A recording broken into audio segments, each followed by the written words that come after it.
Deuxième point de la communication du président de la République. De la rationalisation de l'action de la justice dans le renforcement de la gouvernance publique et de l'état de droit. Le président de la République a rappelé, comme souvent dans ses communications, les rôles pivots reconnus à la justice dans l'architecture institutionnelle de notre pays.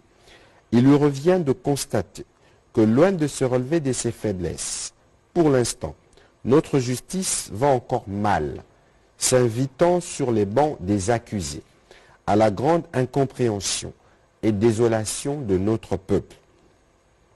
Chaque jour, dans tous les coins du pays, le peuple assiste abasourdi, scandaleusement à des actes ou comportements de certains acteurs judiciaires, ainsi qu'à des actions ou décisions judiciaires à la limite du hasard et de la théâtralisation de celles-ci, creusant davantage la méfiance devenue légendaire entre le peuple et la justice.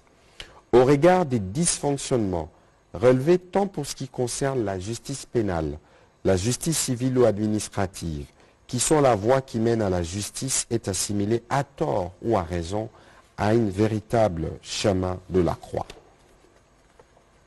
Dans cet environnement, le Conseil supérieur de la magistrature devrait se mobiliser pour relever efficacement les défis de la régulation administrative et disciplinaire de la magistrature.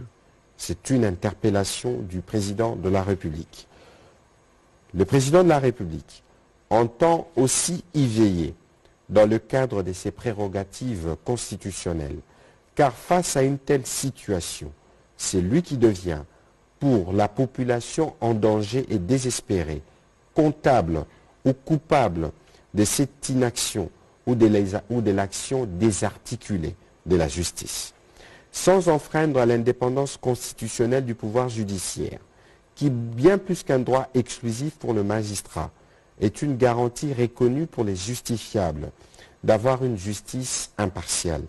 Le président de la République a chargé la ministre d'État, ministre de la Justice et garde de Sceaux, de travailler avec le Conseil supérieur de la magistrature en activant la passerelle légale du cas de concertation prévu à l'article 17 du règlement intérieur du Conseil supérieur de la magistrature afin de proposer une série de pistes de solutions rapides.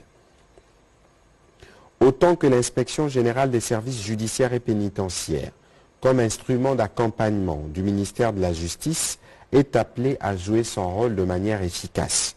Il va sans dire que si le problème est structurel, une évaluation s'avère capitale et doit conduire à une révisitation de mécanismes légaux ou même institutionnels afin d'insuffler à la justice un souffle nouveau.